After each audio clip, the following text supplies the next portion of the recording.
Well, good morning. I'm Jeff Coleman. And I'm Debra Pinkerton. Welcome to Morning Light. Well, when tragedy strikes in your community, how sturdy is the spiritual infrastructure? Who are the people on the ready to step in, to comfort, to pray, to offer perspective beyond the darkest circumstances? Well, this morning we have a very special panel of pastors who've been on the front lines in the battle for hope in York County. But first, here is a preview of what's coming up later in the show. Everyone can do something. What's your something? Well, that's the question Keystone Family Alliance asks. This nonprofit aims to educate, motivate, and equip every Christian in Pennsylvania on the needs of orphans and vulnerable children. Find out how you and your church can take part in Stand Sunday. I like that question. What's your something? Yeah, That's great. I love it. Well, York County, home to about 500,000 Pennsylvanians, is the site of so many scenes in the opening chapters of America's story. Then and now, it's deeply connected to generations of family farms and a population growing more diverse every year.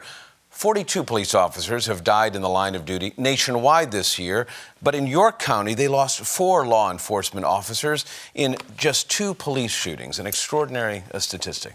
It is. And you may recall in February, an armed man entered the ICU unit at UPMC Memorial Hospital and held several staff members hostage. The West York Borough Police Department responded. Officer Andrew Duarte was killed as a result of friendly fire. And just last month, 5 officers attempting to serve an arrest warrant for an alleged stalker were ambushed. Cody Becker, Mark Baker, and Isaiah Emmenheiser, all with the Northern York County Regional Police Department, were killed. 2 other officers were critically wounded but survived. Both men have been released from the hospital, one within the last 24 hours. But in the minutes after both tragedies, there was a mobilization of something of a spiritual rapid response team. Pastors and police chiefs who've been meeting and praying together for about a decade were ready to help a community embrace the families of victims, pointing York County neighbors to hope beyond dark circumstances. This morning, a very special Morning Light panel with 3 of those York County pastors. Pastor Kent Vandervort of Stillmeadow Church of the Nazarene, Reverend Aaron Anderson of Logos Academy and Living Word Community Church, and Dr. Larry Walthour, the senior pastor of Shiloh Baptist Church. Dr. Larry, I want to ask you what it means to have a relationship with police officers, and when a moment strikes and you get the text or the call that says, "We need you," what does that look like, and how has that changed you in all this? Well, good morning, and thank you for having us. For us, this is personal. We knew Officer Duarte, and we knew Cody as a part of our Chiefs Fellowship. So it's being personal. It hits home a little bit more because it's not just a statistic. This is a person that we fellowship with, that we work with, and that we knew personally. So when we get that call and it's somebody that we know, it brings it home. And it lets us know that our role as pastors, as community leaders, are even more significant to those who are hurting.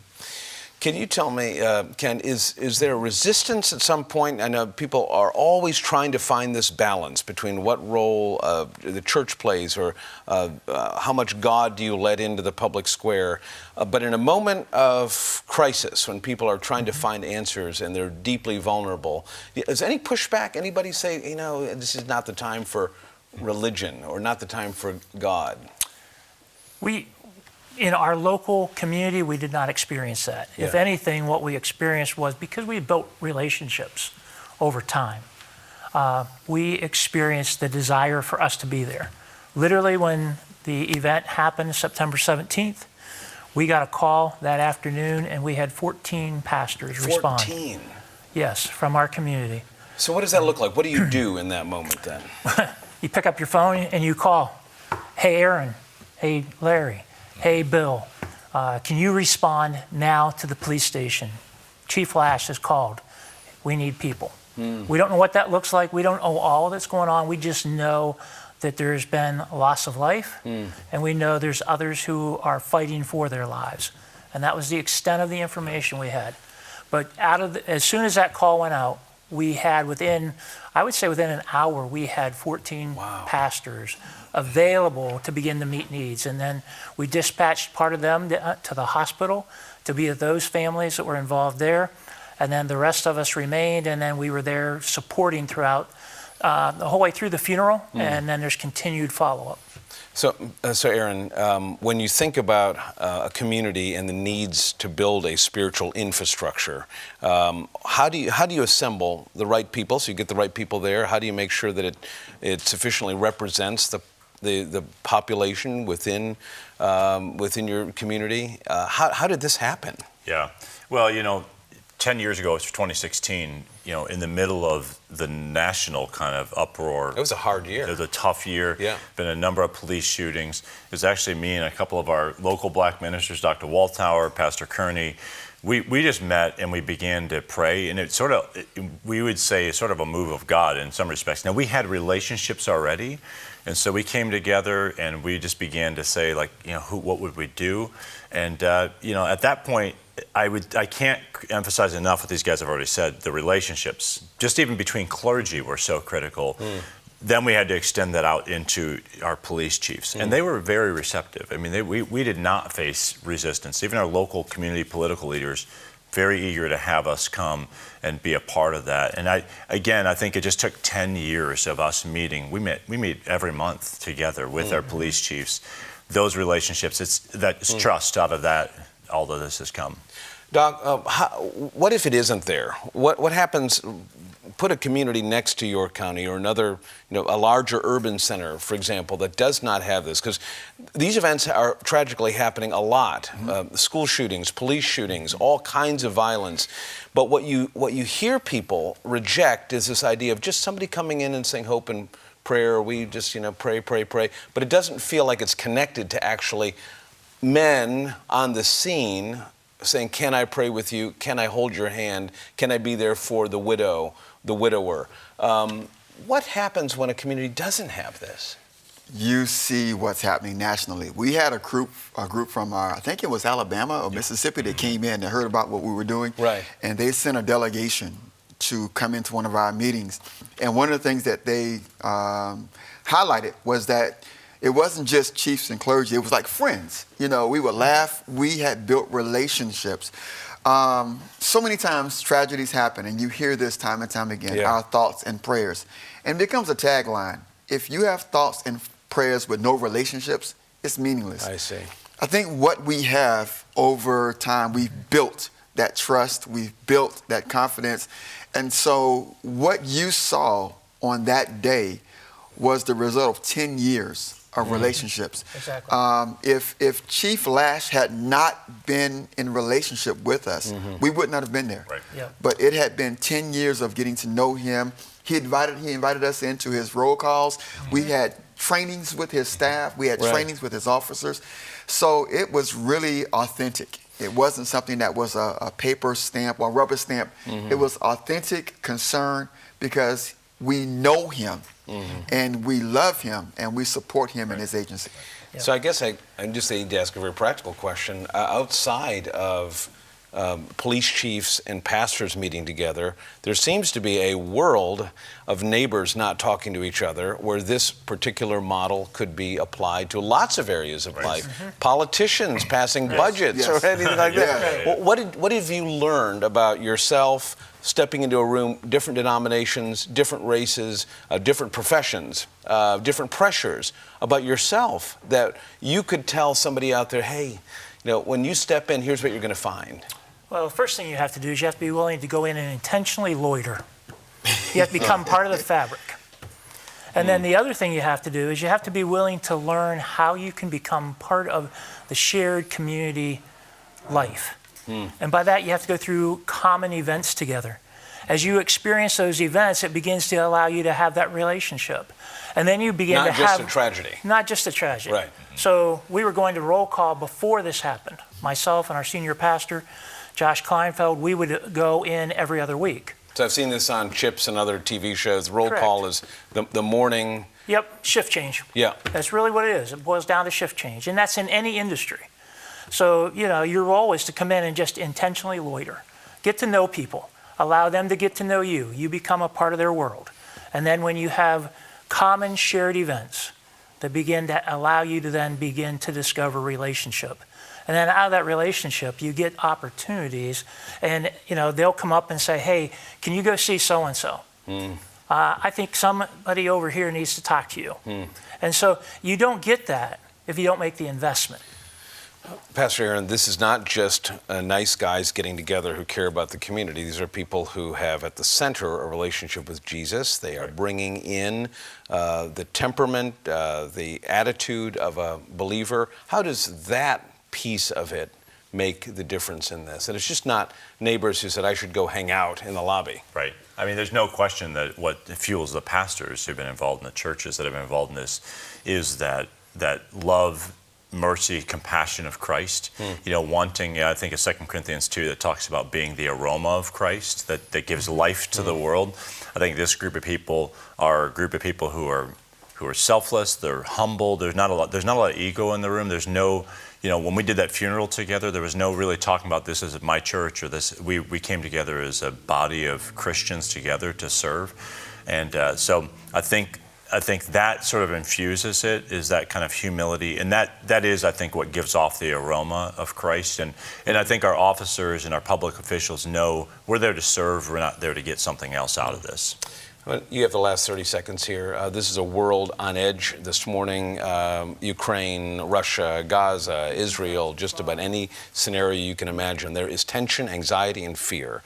How does what we're talking about here, the hope of the gospel, transform how we view the world and we just don't get subsumed by our own anxieties? I think it's found in the name of this news network, Lighthouse. We are the light of the world. This world is dark. There's war, there's famine, there's pestilence, there's fear, there's anxiety. But the light of the gospel and the light that we bring to a dark world gives hope. And as long as there's hope, there's survival. That'll be the benediction for today. And I'm going to ask you all, if you will agree right now, to come back on this program, because you've brought a lot of hope in life. Gentlemen, thank you very much. Well, coming up on Morning Light, Pennsylvania children are counting on you. Keystone Family Alliance is looking for parents to stand for the state's most vulnerable children. You're going to hear how you and your church can participate up next. You're watching Morning Light right here on Lighthouse TV.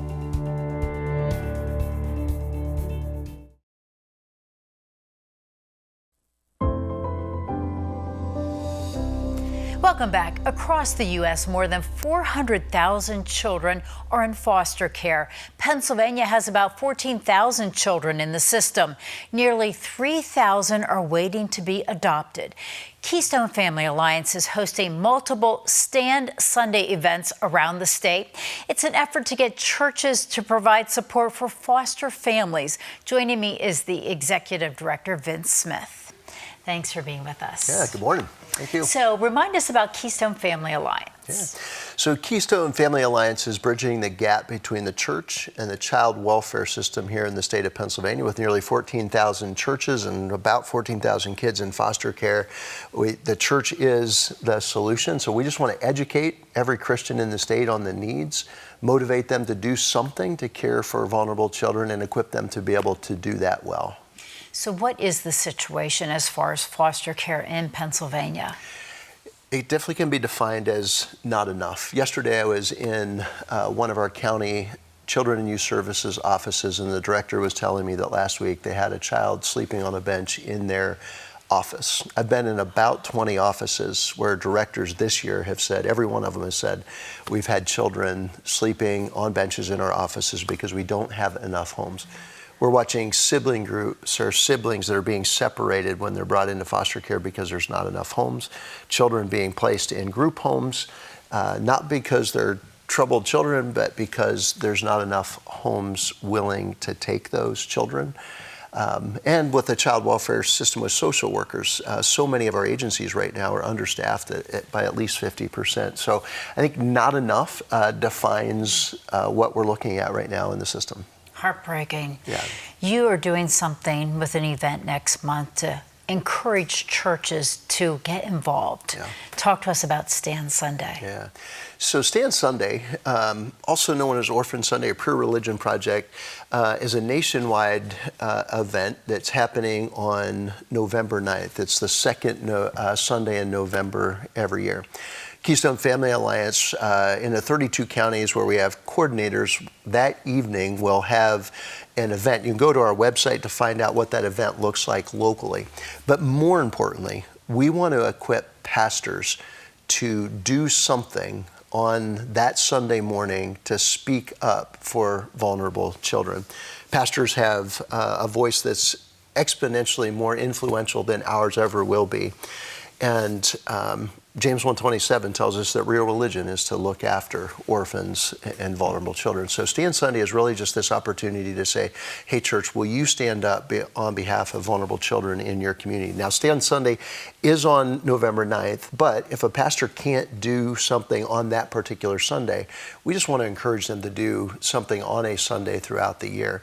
And Keystone Family Alliance, on our website, there's a Stand Sunday page that equips pastors with the tools, statistics locally, short videos that they can use, sermon outlines to help them give voice.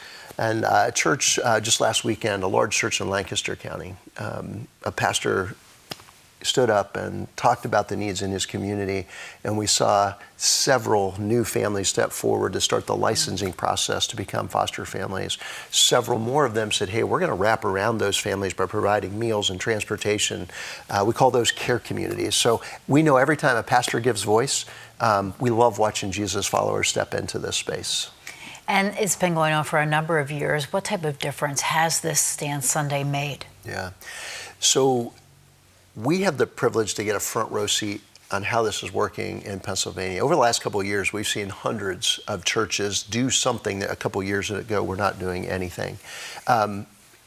It really is an opportunity for the church to bring the aroma of Christ to the community. And we are seeing that when churches by the dozens in some counties are now showing up to the CYS office and saying, we want to provide families. We want to make sure there's enough for the children in our county. And then they're showing up, the churches, to say, how can we support you as an agency? And so we are seeing just this ripple effect of Jesus followers when they step into this space are making an impact on the lives of vulnerable children. And certainly being the hands and feet of Jesus Christ and making a difference for so many children. Absolutely. Absolutely. Vince, thanks so much for being with us. A pleasure. Thank you. And coming up next on Morning Light, we will hear from a church that is taking part in Stand Sunday, learn how this makes a difference in their congregation. Stay with us. We're back right after the break.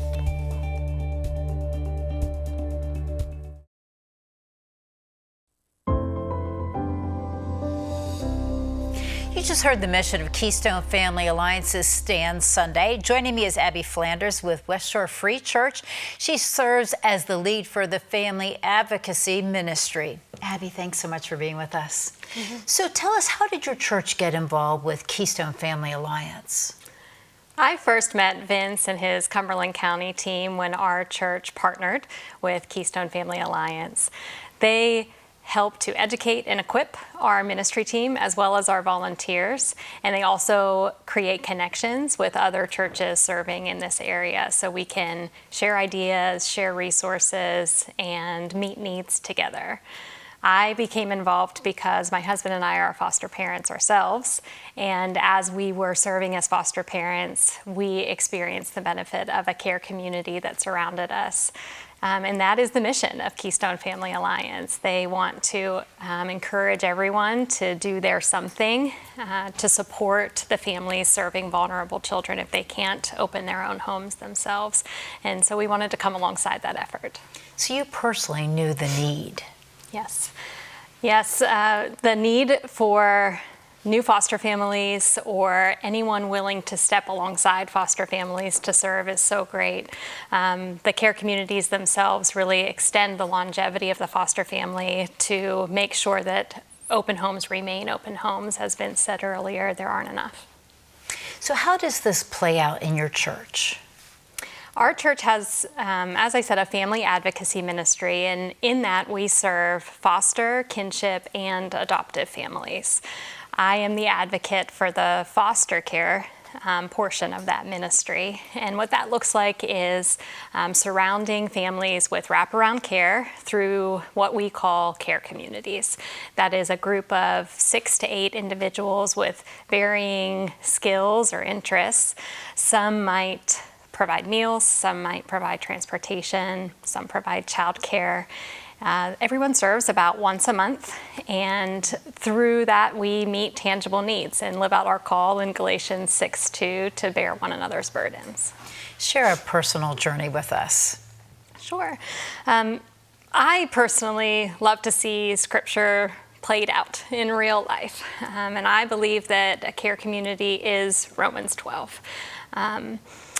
We show up with our yes and make ourselves available, and therefore we are presenting ourselves as living sacrifices. We provide a meal to the hungry, or pray fervently, or rejoice with those who rejoice, weep with those who weep when we build the relationships. And through that, I've seen that God really does renew our minds and help us discern His will for our lives. One example in particular, we have a volunteer who stepped into a care community, felt that initial nudge from God and said, I don't know what this is going to look like, but sure, I can babysit here and there. So she stepped into that care community. She's an elementary teacher. She joined a care team for a family that didn't have a placement yet. And after she joined, that family got a placement of a child who went to school in her district. The child was very truant. That was the reason for placement, truancy. And because of the truancy, the child was very behind academically. She thought she was joining the care community to provide some babysitting, and God said, just like He says in Romans 12, I've given you each individual gifts. I gave you a gift of teaching. That's what I want you to use in this situation. So she provided tutoring to that child weekly for the entire school year and helped catch the child up academically. And through that, built a relationship with the child and her sibling. And now, 5 years later, these children have been adopted, and she still has a thriving relationship with them. She'll pick them up, take them for ice cream, bowling, a movie. And through that, her eyes were open to foster care and the need, and God helped her discern His will for her life. She's actually a certified foster parent now. She first stepped into respite care, and now her home is open even for long-term placements. That is wonderful. Mm-hmm. And so your church is taking part in Stand Sunday. Yeah. Actually, as Vince said, it's important to make the needs known or the opportunities known. So for the entire month of November, that's what we're doing. We know that our job is to plant the seed of opportunity, and it's God's job to call His followers into that service. So for the month of November, we will do things like highlight our family advocacy ministry in our blog, which is called The Shoreline. We will send volunteer opportunities through our weekly congregation emails, and we'll post on social media about care communities, and even about Gateway, which is Keystone Family Alliance's platform for resource sharing. And then on Stand Sunday, we will leverage a partnership that Keystone Family Alliance helped us make, and we will participate in Crossroads Community Church's movie showing of The Sound of Hope, the story of Possum Trot. They're showing that at 2 p.m. on Stand Sunday, and we'll be there. That is wonderful, and that's certainly a wonderful movie to see. Thank you so much for being here with us, Abby. Thank you. And to find out more information about Keystone Family Alliance's Stand Sunday, check out keyfam.org. Stay with us. We are back right after the break.